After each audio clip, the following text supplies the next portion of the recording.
During our holiday break, my husband, David Chen, and our entire family had planned a trip to Northern Europe.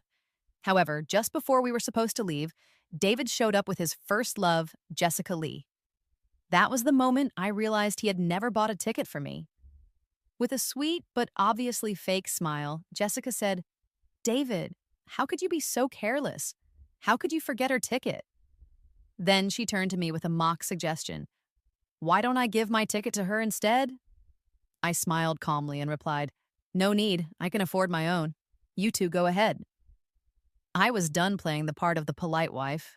After all, not everyone is meant for first-class travel. At the airport, David started handing out the tickets. I had finally managed to save up enough vacation days and was looking forward to a spontaneous trip. David had eagerly volunteered to buy the plane tickets while I was in charge of planning the itinerary and booking the hotels. I trusted him and agreed. But now that we were at the airport, I finally understood that he had left me out. I turned to him and asked, "David, where is my ticket?" He was still holding one last boarding pass, and the name on it was Jessica's. Jessica Lee, the so-called goddess of his youth, his unreachable dream. She was recently divorced and had come back into his life.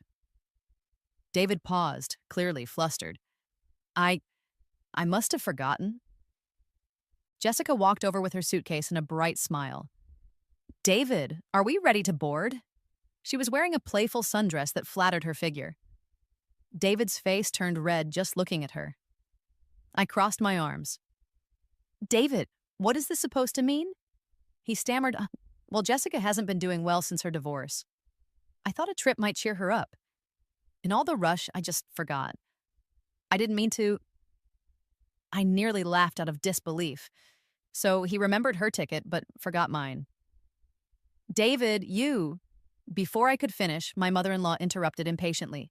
"Enough already." So he forgot. It's not the end of the world. Just go buy your own ticket now. Hurry up and board. Her voice left no room for discussion. My father-in-law said nothing, just pushed the luggage cart and followed them. David hesitated for a moment, then took Jessica's hand and followed his parents. Before leaving, he turned back and shouted, "I'll wait for you over there. Hurry up, we don't have much time." Without even glancing back, he walked off. I let out a cold laugh. So he wasn't even pretending anymore. I pulled out my phone and canceled all the hotel bookings I had made, keeping only one room for myself. Then I reserved 2 rooms at a remote hotel and sent the location to David. Let it not be said that I left him with nothing. You can enjoy a vacation on $10,000 or on $1,000. Have fun. I booked the next flight, first class. If I was going to travel for more than 20 hours, I was going to enjoy every moment of it. While I waited, I heard my mother-in-law's loud voice ringing through the terminal. "Why is it overweight? It's just a suitcase. Why is it so expensive? Forget it. We don't need it." From a distance, I saw her arguing with the airline staff. Furious, she opened a white suitcase filled with winter coats and exploded in anger. "Leave it behind." David tried to stop her, but she snapped, "It's not like we can't buy more. It's not even that cold over there. Forget it. Leave it." In the end, they all agreed. The winter clothes in several suitcases were removed and shipped back separately. I smiled to myself. It was already November, and parts of Northern Europe were frozen over. When I planned the trip, I had checked the weather forecast carefully. I turned away and stopped paying attention to them. I watched as they boarded the plane. Soon it was my turn to board.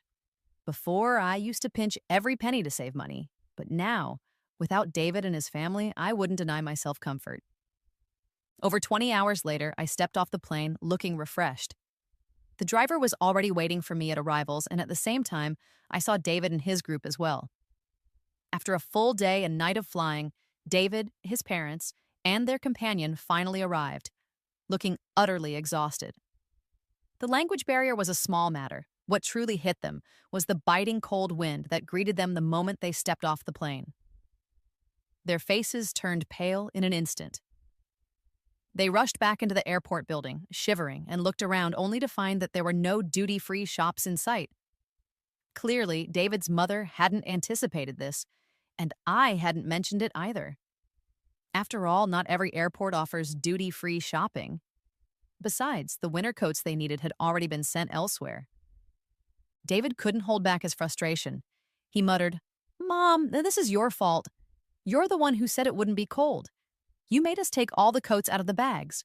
His mother, who was used to being in control, snapped back defensively. "I only said it once. Why did no one stop me? Everyone agreed back then. Now that things are going wrong, you're blaming me." She added with annoyance, "Why are you looking at me? I had no idea it would be this cold." David's temper flared. "Then what are we supposed to do now?" His father spoke up. "We can just wait here. Sarah Miller can bring the clothes for us." I had already changed into warm clothes, complete with a hat, sunglasses, and a face mask. He didn't even recognize me as I walked past. Did they expect me to deliver their coats? Not a chance. Without hesitation, I followed the group of travelers out of the airport. It was ridiculous. I had come all this way to enjoy the Nordic scenery and to go skiing. In this kind of weather, how could anyone manage without a down jacket? At the hotel, I saw the ski resort was just next door. After a quick rest, I geared up and joined the crowd. With skis strapped on and warm gear in place, I took to the slopes. Around me were fellow travelers and ski lovers. We glided through the snow for more than 3 hours, and what a joy it was to spend money just for myself and truly enjoy it. I exhaled deeply, the cold air crisp in my lungs, and felt a rare sense of ease and happiness. When I finally returned to my room, I noticed over 100 missed calls and several text messages on my phone. I couldn't help but laugh. Clearly, David was panicking. After a moment of thought, I called him back. His voice burst through the line, irritated and loud. "Sarah, where have you been? I've been calling and calling." I spoke calmly. "I was on the plane. I just landed. What's wrong?" He shouted, "When are you coming? I'm freezing here." I played along, pretending to be surprised. "Really? But I already packed all the thick clothes for you before you left." He stumbled over his words, unable to respond. I cut him off smoothly. "Anyway, I'm about to catch another flight. I have to go." Then I hung up right away. A minute later, he texted, "Please buy some warm clothes for me. This place is in the middle of nowhere." I replied without delay, "You can take a cab to the hotel. If you had money to buy your plane ticket, surely you can afford a coat." Then I turned off my phone. I had no idea what happened next, but since I had booked them a hotel far away from mine, it wouldn't be easy for him to track me down. Just then, I opened my phone again and happened to see Jessica's social media post. She had uploaded a heavily edited selfie, barely recognizable, and captioned it, "Feeling down, so I came to Scandinavia with a friend." The post was full of likes. Someone had commented, "Who is this lucky friend traveling with such a beautiful lady?" Jessica responded with a smiling face emoji. I chuckled. Who else but poor David would bring her all the way to the Nordic countries at a time like this? People started catching on, asking, "Did David's wife come along too?" And, "Jessica, you're not trying to be the other woman, are you?" I didn't say a word. There was no need. Others were already doing the talking for me. Not long after, Jessica quietly deleted the post, but she sent me a private message. She wrote, "Sarah, please don't take it the wrong way. I only came along because I was feeling low. By the way, when are you coming over? David is freezing. Don't you feel sorry for him as his wife?" How kind of her, trying to guilt trip me. But really, there were plenty of people around David now. If they felt sorry for him, they could take care of him. Why should I worry? I smiled to myself and went for a long bath. 2 hours later, I finally replied, "David is an adult. He knows how to take care of himself. You, on the other hand, have such sensitive skin. Be careful not to get frostbite in this weather." She didn't reply again. I guess she was upset, but really, if she wanted to play games, I could play them too. Jessica's face had become stranger with each passing year. No one could say for sure how many procedures she had undergone, but it was clear she had spent every cent she had trying to maintain a look that was far from natural. I knew she had probably not brought much money with her on this trip, and I was curious to see just how much affection David would still be able to show her when reality hit. In this kind of extreme weather, without money, there was little anyone could do. Not long after, David called me. His voice was filled with frustration. "Sarah," David complained, "what kind of terrible hotel did you book for us? This place is in the middle of nowhere. The moment you step outside, you're surrounded by forest, and at night, it's pitch black. Are you trying to scare someone to death? I was lying comfortably in a spacious, warm hotel bed, and I raised an eyebrow as I replied, "How is that my fault?" I said lightly, "You gave me such a small budget, I had to make it stretch." David's tone quickly softened. He let out a sigh and said in a gentler voice, "Honey, you know I don't have much money. Please help us out. Just book us something better, will you?" I replied without hesitation, "David, you had enough money to buy a plane ticket for Jessica, but not for me. And now you have the nerve to ask me to book you a hotel room? Where do you get the courage?" I picked up the remote and switched the television to a news channel. The background noise must have given something away because David immediately lost his temper. "You're in a hotel!" he shouted. "Yes," I answered calmly. "Is something wrong?" "Tell me which hotel. I'm coming to find you right now." I said nothing more and simply ended the call. Then I turned on airplane mode so he couldn't reach me again. Before I left for the trip, I had already spoken to my parents. I warned them that no matter how many times David or his family tried to contact them, no matter what stories they made up about me being in trouble, they were not to lend them a single dollar. This time, I was going to teach him a lesson. Originally, I thought that after such a harsh welcome, David would either stay and follow the travel guide I had carefully prepared or give up and head home. But to my surprise, they were more stubborn than I had expected. Later, Jessica posted something on her social media. "When you're with the one you love, even the cold feels warm." The photo showed her and David wrapped in a thick blanket, smiling at each other with eyes full of flirtation. It was nauseating. Even more telling, she made the post visible to me alone. I took a screenshot immediately. Then I made a post of my own. "Having hot pot with some lovely ladies in Chinatown. This is the best." The image showed a bubbling pot, steam rising, our faces glowing with joy. It was the kind of warmth that Jessica could never fake. My post must have stung her because it clearly got under her skin. As for David, he lost it. He sent message after message, one after another, but I gave him only one thing: a location pin. "Come if you want," I wrote. "Pick him up? Not a chance." 2 hours later, the streets of Chinatown were buzzing with people. A local guide told us there was a lion dance performance organized by the Chinese community just ahead. I saw a tall sculpture of a white jade cabbage placed at the entrance of a supermarket. Apparently, the store was celebrating its grand opening, and the jade was meant to symbolize good fortune. Naturally, I stayed to enjoy the show. I handed my phone to the tour guide and asked her to take a video for me, something to remember the day by. I stepped beside the jade sculpture and began to pose when I suddenly heard someone shouting behind me, "Sarah! So this is how you enjoy yourself." David's voice was full of fury. Before I could react, my in-laws came charging in too. My mother-in-law walked straight up and slapped me across the face. "Sarah!" she screamed. "Look at what you've done. We're starving and freezing, and you're living in luxury. How could a daughter-in-law of the Chen family behave like this?" I quickly stepped back, pointing to the sculpture next to me. "Don't touch me. If you break that, you won't be able to afford the damage.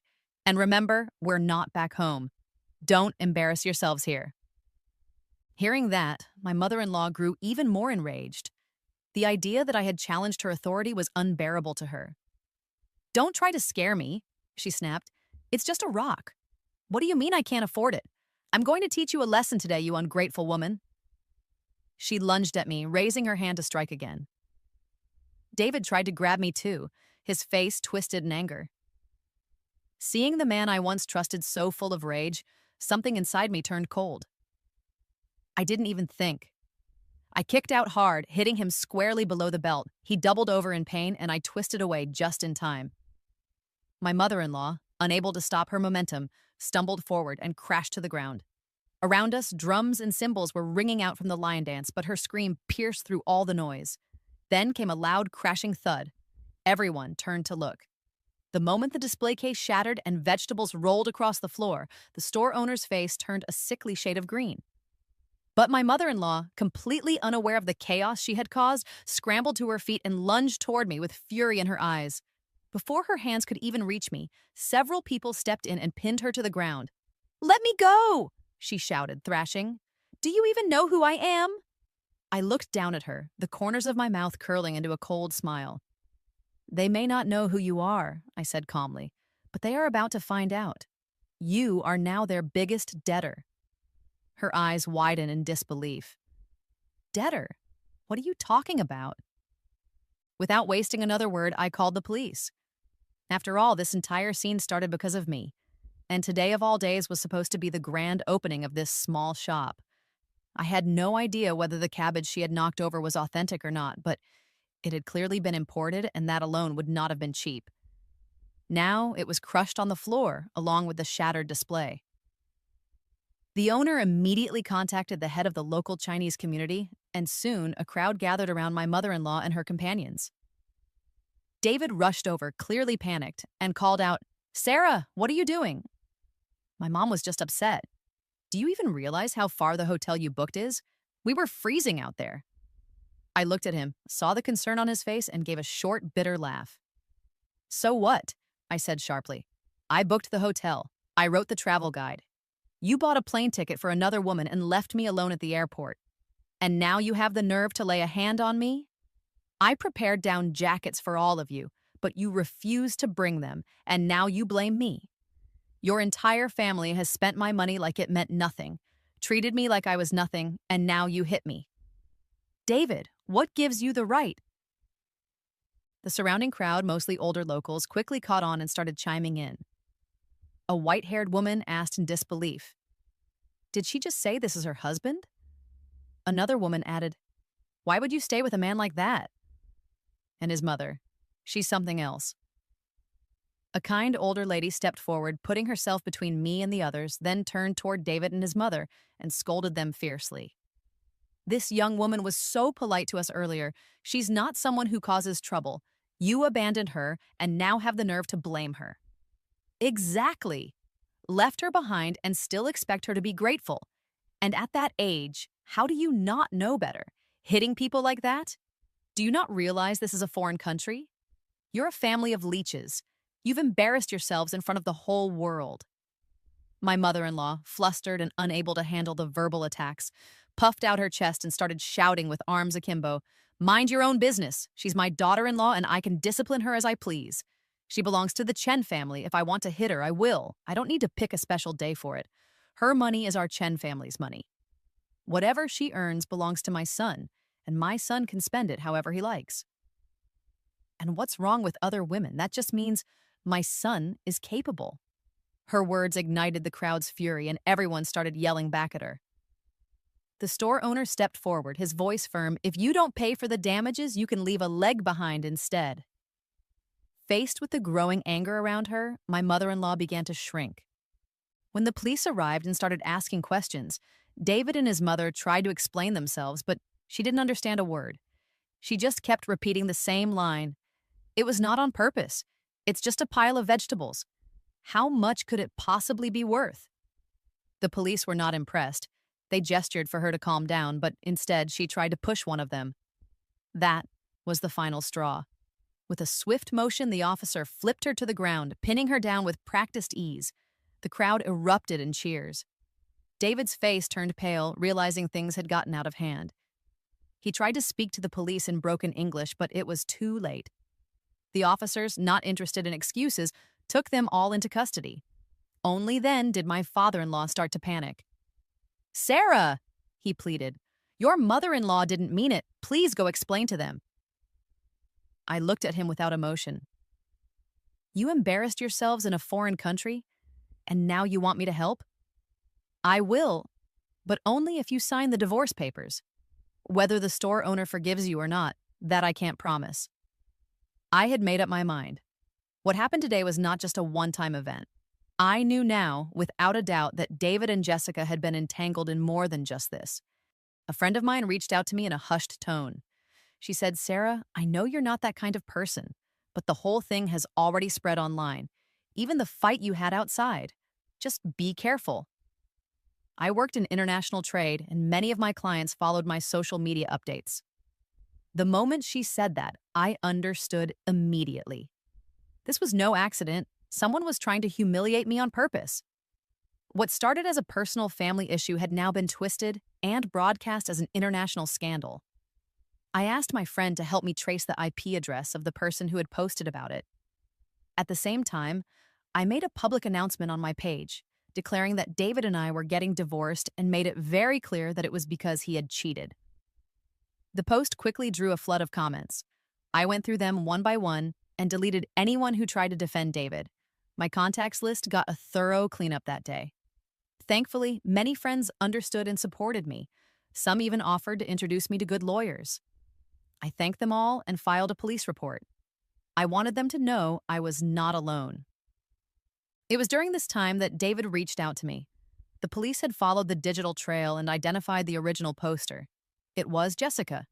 She was taken in by the police, and she had sent David to try and negotiate a settlement with me. I gave them two options. Jessica would pay me a compensation of $10,000, and she would also issue a public apology, admitting she had pursued David. That was when Jessica lost her composure. David turned to me, his face dark with frustration. He said, "Sarah, you already have everything. Why are you pushing so hard?" She didn't mean harm. She only wanted to stand up for me. I let out a laugh. "David, you must be out of your mind. What she did was illegal." I added, "Let me be clear, the harm and damage she caused will not go unanswered. She can either face jail time or pay the compensation and publicly apologize. Otherwise, I will escalate this and turn it into an international matter." I narrowed my eyes and continued, "And you wouldn't want me to expose everything your mother did to me while we were abroad, would you?" David clenched his fists, struggling to keep his anger in check. Just then, his mother barged in. "Sarah, you're heartless," she shouted. Then she turned to David and said, "Tell Jessica we will not settle." I shrugged. "Fine with me." I turned and pretended to walk away. David panicked. "Wait!" I stopped and looked back. He seemed to hesitate, then gritted his teeth and said, "All right, I'll pay. As for the apology, I'll talk to her." His mother was stunned. "David, have you lost your mind? Where will you get that kind of money?" But David was looking at me. I smirked. We had already signed the divorce agreement. Because he had cheated, I only gave him $10,000 in the settlement. Now I was asking for another $10,000, which meant he would walk away with nothing. "Good. Just make sure Jessica makes a public apology," I said. His mother looked like she was about to explode. She clenched her teeth and raised her voice to curse me, but I held up a finger and wagged it slowly. "One word from you, and I'll expose everything you did overseas." She fumed with rage, but in the end, said nothing more. That same day, David transferred the money to me. Jessica, under pressure, finally issued a public apology. The online backlash was swift and fierce. So she was the other woman all along. No wonder she tried to smear the real wife. I heard Sarah had already taken a firm stand while living abroad and filed for divorce right away. She is amazing. I truly admire how strong and decisive she is. If it were me, I don't know if I could have done the same. As I watched Jessica cry into the camera and apologize to the public, I couldn't help but feel satisfied. A month later, David handed me our divorce certificate. Not long after, he took Jessica to register their marriage. Jessica messaged me, "Sarah, I told you a long time ago you will never be better than me." I replied immediately, "You're right. You two are made for each other. Please stay together forever and do the world a favor. Never show up around me again." After David and Jessica registered their marriage, my former mother-in-law even posted a video on social media. She said cheerfully, "Congratulations to my son for finally breaking free from the shadow of a controlling wife. Welcome to the family, Jessica. True love always finds a way. Our home will be even happier now." I couldn't help but give the post a like, but when I glanced at the comment section, many users were criticizing her harshly. Still, she carried on sharing her family's daily life, completely unfazed. I had to admit, she really did have a thick skin. Just 2 days later, she posted another video. "This time," she said proudly, "my sweet daughter-in-law invited us on a trip, flights to both Hong Kong and Macau." She smiled into the camera, saying, "Do you see this? This is what real family looks like." In the footage, she was seated on a plane, gazing out the window with a wide smile. Jessica and David sat beside her. The four of them had finally started their long-awaited domestic vacation, but some sharp-eyed users quickly noticed something unusual. One person commented, "This is one of those cheap package tours, the Hong Kong-Macau trip for $199. That's a shopping group tour. If you don't buy anything, they won't even give you a place to sit." Another said, "My mom joined that same group. She ended up spending $60,000 on a piece of jade." I was furious. Someone else added sarcastically, "What a thoughtful new daughter-in-law. Just wait, you'll be crying before the trip ends." David quickly replied to the comments, "You're just jealous. Jessica is a good person. Stop trying to stir up trouble." I couldn't help but laugh. That $199 tour price, after travel and accommodation costs, what would they even be left with? The funny thing was, David used to tell me those kinds of tours were scams and never to trust them. And now, here he was, happily on board. Well then, I hoped they enjoyed their trip. It had nothing to do with me anymore, and I was not the least bit interested in where they went. After the divorce, many of my clients chose to stay with me. Compared to me, David had never performed as well in our line of work. For the past 2 years, if I hadn't referred clients to him, he would have had a hard time staying afloat. Now, during a critical time, he had taken off with Jessica on vacation. So I decided not to hold back. I went ahead and took over all of his accounts. Even our boss at the company joked, "Love life may be messy, but your career is thriving." I just smiled and said nothing. After all, nothing cheers me up more than making money, especially when it's coming from my ex. Why should I go easy on him? After burying myself in work for a while, I finally scrolled through social media again and saw a new video from my former mother-in-law. This time, the background was a crowded tour bus. She was shouting into the camera, "Oh my goodness, we finally got out, but now we can't get back. Can someone please tell me how to go home? Is there any way I can leave on my own?" I was confused and curious, so I looked into it. As it turned out, she really had joined one of those bargain basement group tours. In the beginning, she still had the energy to record videos and share her travel experiences online, but things started to fall apart quickly. When they finally arrived at the hotel, the tour arranged a group dinner, 10 people to a table. She barely sat down when the rotating tray spun around and all the dishes were gone. At first, she tried to be polite, but soon enough, she joined David and Jessica in elbowing their way to the food, just like everyone else. She began complaining that the meals were terrible and the hotel room even worse. She filmed herself saying, "The room has no windows. It's tiny. You walk in and the bed is right there. How are we supposed to sleep like this?" She sighed heavily. "Trying to save a little money ends up costing a lot more. I just want to go home." Later, things got worse. Every single day was filled with forced shopping stops. There were no actual sightseeing opportunities at all. She finally started to regret the trip. Now they were trapped in a store and no one was even allowed to sit down. Out of options, she turned to social media for help. People in the comments were having a field day. "We told you this was one of those shady tours. You didn't believe us. Now it's too late unless you pay up. Better put your phone away. They might smash it next. They won't even let you touch your phone if you keep filming. If you don't buy anything, no one on that bus will be allowed to leave. That's how these tours work." But my former mother-in-law replied with determination, "I will not buy a thing, and none of us will. We will hold out until the end." A brave soul indeed. After that last post, Jessica never updated her account again. Then, out of the blue, a friend sent me a video. "Sarah, is this David?" she asked. I opened the clip. It was filmed in a dim corner somewhere remote. A man was surrounded by several burly men, and a woman nearby was crying uncontrollably, her hair messy, her face streaked with tears. The man's voice trembled as he tried to raise it. "What do you want from us?" he shouted weakly. It was unmistakable. That was David. A rough voice barked back. "You think you can just leave without buying anything? You joined a discount tour group and now you're telling others not to buy? You don't want to spend, fine, but you ran your mouth and now nobody wants to buy anything. Someone has to pay for that, and that someone is you." David tried to argue, his neck straining in defiance. "Why should I—" Smack! A heavy slap landed on his cheek, knocking his head to the side. He froze instantly, lips sealed, his pride silenced by fear. "Because I said so," the man snapped. The blow turned David's face red and left him visibly shaken. He was too frightened to say another word. Beside him, Jessica begged, her voice thin and shaking. "He didn't mean it. We'll buy something. If we pay, can we leave then?" One of the men sneered. "Now this young lady knows how to behave. That's the smart way to deal with things. Pay up and move along."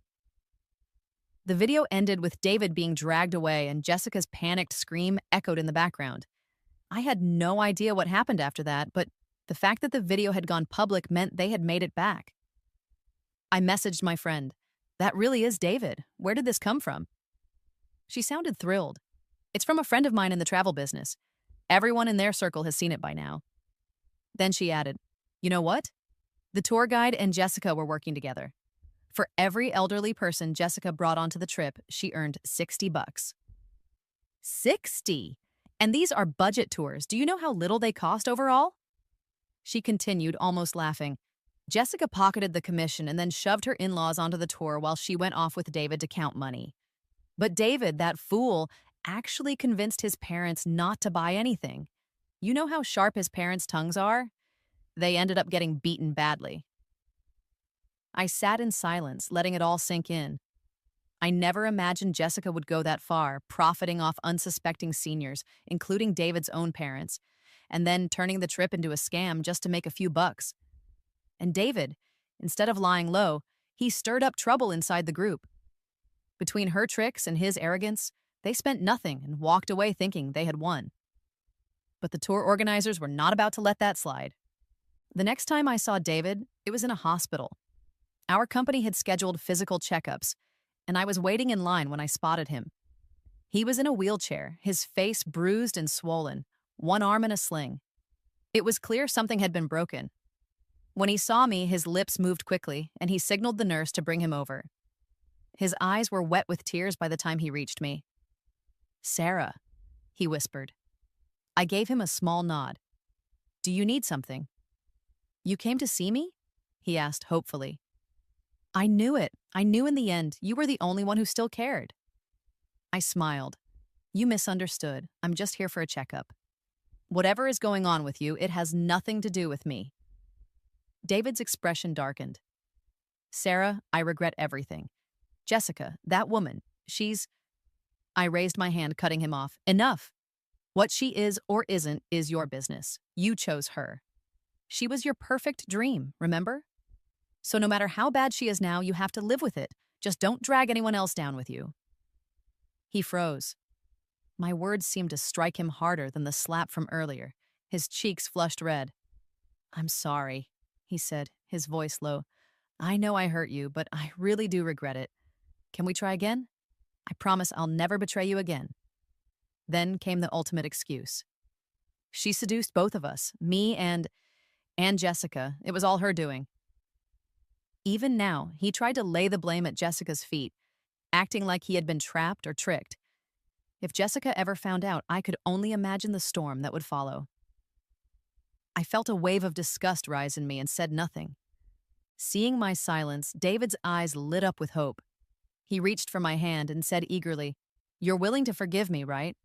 We were once husband and wife. That bond has to mean something. I believe you won't just stand by and watch me fall, Sarah."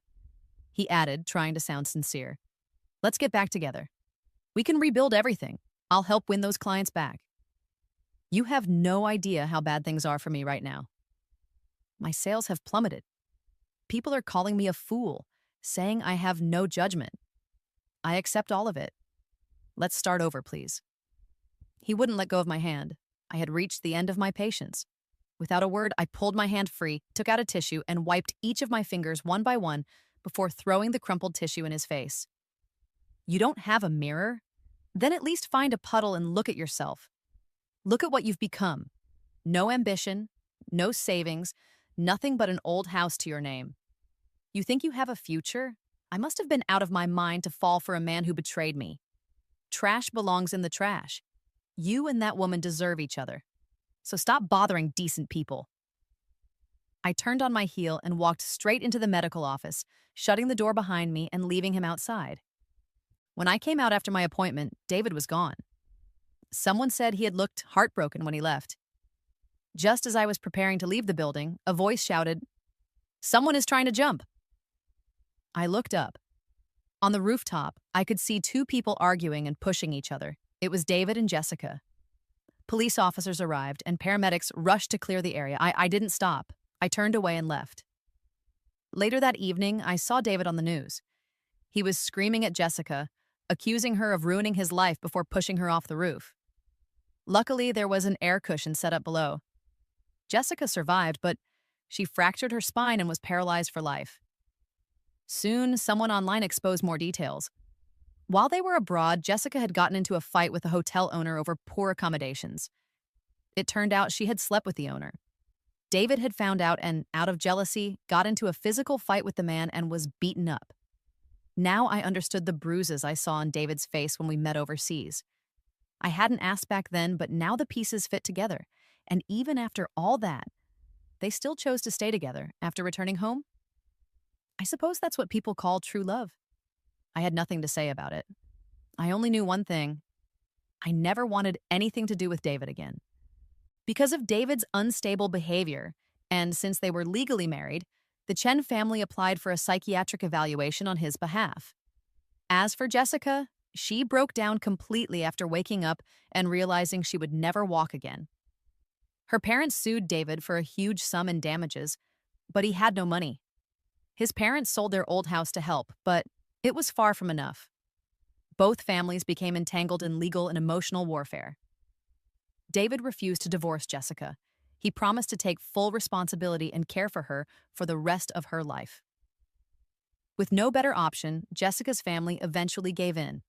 That was all I heard from friends until one day, 3 months later, Jessica herself called me. She sobbed into the phone saying, "Sarah, I'll give him back to you. Just give me $200,000, please." I saw a photo of her from that day. She was wearing a bright, playful dress, her makeup flawless. David stood beside her, face flushed red. She said, "You can have him." I hung up without replying. The next time I saw them was on a short video clip circulating online. Jessica was lying on a bed, skin and bones, her cheeks sunken. David sat beside her, tending to her needs, declaring over and over how he would never abandon her, that he would stay by her side for life. A viewer commented that she was developing bed sores and told David to apply medication. David said he would, but never moved. Jessica stayed silent. In truth, she didn't have the strength to speak up. She didn't even have the courage to ask for help anymore. No one knew what her life was really like behind the camera. But one thing was clear. Less than 6 months into her paralysis, she had already lost the will to live. So much for being his true love. The public began to see through the act. They called David out for exploiting sympathy, for playing the victim. Eventually, they remembered who he was. The man who cheated on his wife during a vacation. The man who lived off others. One by one, the followers unfollowed.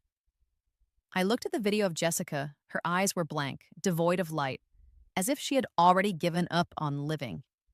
It was not hard to see that the life she was leading now felt worse than death itself. But this was the path she had chosen. From the very first day of our trip, Jessica should have realized that trying to take advantage of others would eventually lead to a heavy price. Later on, as my business shifted its focus to overseas markets, I returned to Northern Europe for another work trip. Out of curiosity, I booked a stay at that same remote hotel once again. To my surprise, just behind the hotel, there was a natural hot spring. The hotel owner greeted me warmly and invited me to take a soak. As we chatted, he looked at me thoughtfully and said, "A few years ago, some tourists from Asia came here. They broke a statue that had belonged to my late wife. When I asked for compensation, they had no money and even dared to make outrageous demands. I gave him a small smile and replied, 'Those people have already received their share of karma.' Later that night, I sat quietly in the warm water, the steam rising gently into the crisp air. When I tilted my head back, the stars above stretched across the sky in a dazzling, unfamiliar pattern. The view was unlike anything I had seen before, and with it came a fresh wave of inspiration. I knew then that my journey was far from over. There would be more beauty ahead, even if the road was not always smooth. As long as I paused to appreciate the scenery along the way, every stop would bring something new and worthwhile.